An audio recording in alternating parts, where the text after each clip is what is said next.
Quelle est la petite tisane rouge qui vous aide à perdre du poids rapidement?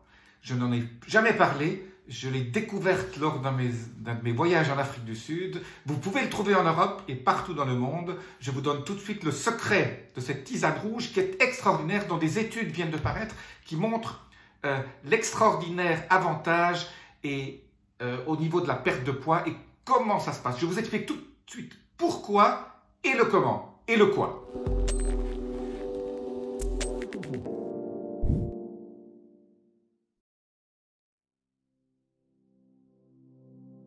Je suis Jean-Marie Buterlin, je suis expert en rajeunissement et longévité et j'aide ma communauté à ajouter de la vie à leurs années et des années à leur vie. Alors sans plus attendre, je vous donne tout de suite ce secret que j'ai découvert et que j'ai utilisé pendant quelques mois lors d'un de mes voyages au Cap, en Afrique du Sud. J'en profite pour faire un peu la promotion du Cap. C'est un des endroits les plus méconnus sur Terre et il y a une énergie, pour ceux qui connaissent Sedona en Arizona, on trouve un peu la même énergie au Cap et beaucoup de gens qui arrivent au Cap ne partent plus. Voilà, je fais cette petite parenthèse pour le Cap. Le Cap a beaucoup de plantes endémiques, dont le rooibos.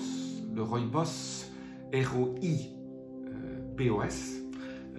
Cette plante endémique se consomme sous la forme d'une tisane rouge, donc vous pouvez l'acheter partout maintenant, on trouve ça partout.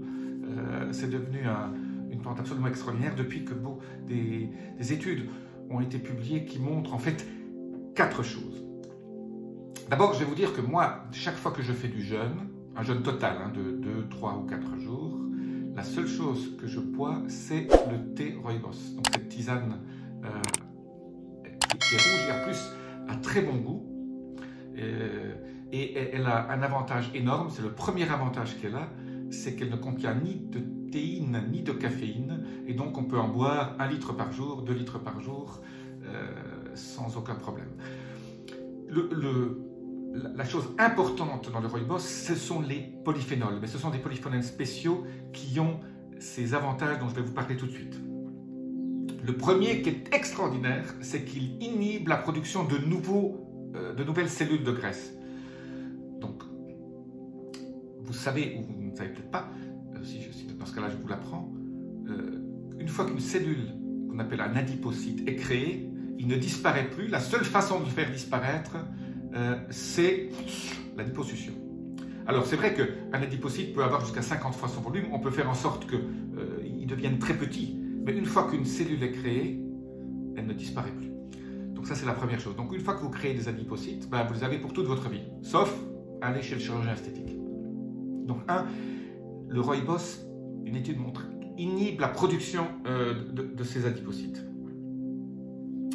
Le rooibos aussi intervient au niveau du métabolisme des graisses et donc fait en sorte qu'on stocke moins de graisse et évite la transformation des triglycérides. Vous savez qu'on fabrique des triglycérides et généralement ces triglycérides après sont stockés au niveau surtout du ventre et des fesses en acide gras pour pouvoir être utilisés par la suite. Alors il y a ce qu'on appelle la graisse brune et la graisse blanche. La graisse brune, c'est une graisse, on en a généralement très peu, qui est un stockage intermédiaire que le corps fait quand il a trop de calories. Il stocke ça en pensant qu'il y aura peut-être des jours un peu moins où j'aurai moins de nourriture. Ça vient en fait de toute l'évolution darwinienne qui a fait que quand le chasseur-cueilleur attrapait une proie ou cueillait des baies, ils n'en avaient pas toujours, donc ils stockaient d'abord chez eux, donc ils mangeaient ce qu'ils pouvaient, et après peut-être pendant 3, 4, 5, 6 jours, il y avait une espèce de jeûne, et donc le corps s'est habitué à chaque fois qu'il mange à stocker une partie pour ces périodes de jeûne quand le chasseur-cueilleur n'avait rien à manger, ou était en période de chasse.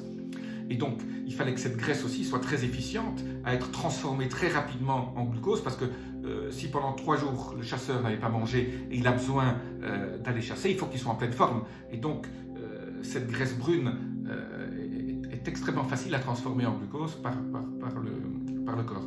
Donc, par contre, la graisse blanche, c'est celle qui reste dans le corps et qui fabrique tout un certain nombre de produits inflammatoires et d'hormones mauvaises. Donc, je reviens donc à mon thé rooibos, à ma tisane rooibos. Donc, elle évite la transformation de ces triglycérides en acides gras transformés. Et la chose encore la plus importante, c'est que le rooibos intervient sur la leptine. La leptine, c'est l'hormone qui vous dit que vous avez faim. Donc ça inhibe un peu la leptine et donc vous avez une espèce de satiété plus rapide. C'est pour ça que quand on fait un jeûne et qu'on boit du thé rooibos, ben, on a moins faim parce que la leptine reste basse. Donc si vous faites du jeûne, thé rooibos, mais si vous voulez perdre du poids, le thé rooibos. Voilà. Vous pouvez en prendre autant que vous voulez. En plus, il y a d'autres éléments en dehors de la perte de poids qui est très intéressant. Vous savez que les polyphénols sont des nutriments absolument indispensables au bien-être et à la santé en général. Mais le thé rooibos, voilà. Moi, alors, comment je le fais? Vous savez que je suis un très grand fan du sobacha. J'ai fait une vidéo là-dessus, je vous remets peut-être un petit lien au-dessus. Et le thé sobacha, c'est donc du sarrasin qu'on fait légèrement griller et qu'on fait infuser dans de l'eau. Moi, je rajoute du matcha. Et donc, vous connaissez aussi le thé matcha, je vous ai fait pas mal de vidéos sur le thé matcha. Ben voilà, moi je fais une combinaison des trois. Donc ça c'est un sobacha rooibos et je mets juste une tisane, un petit sachet. Ça, on le trouve rarement en Europe, on le trouve rarement en dehors des sachets. Ici, en Afrique du Sud, on trouve sous forme en vrac, donc on peut en mettre facilement. Parce que vous savez que je n'aime pas les sachets dans les thés. Quand on fait des tisanes, le sachet à l'extérieur, souvent, a des propriétés qui ne sont pas toujours très très bonnes, parce qu'ils sont blanchis. Et donc, trouver des sachets peut-être qui ont plutôt l'air un peu bruns si vous prenez des thés. Voilà, je vous dis à très bientôt. Laissez-moi vos commentaires. Si vous avez eu des bonnes expériences avec le thé rooibos, dites-le moi. Je vous dis à très bientôt. Appuyez sur les petits boutons. Namasté.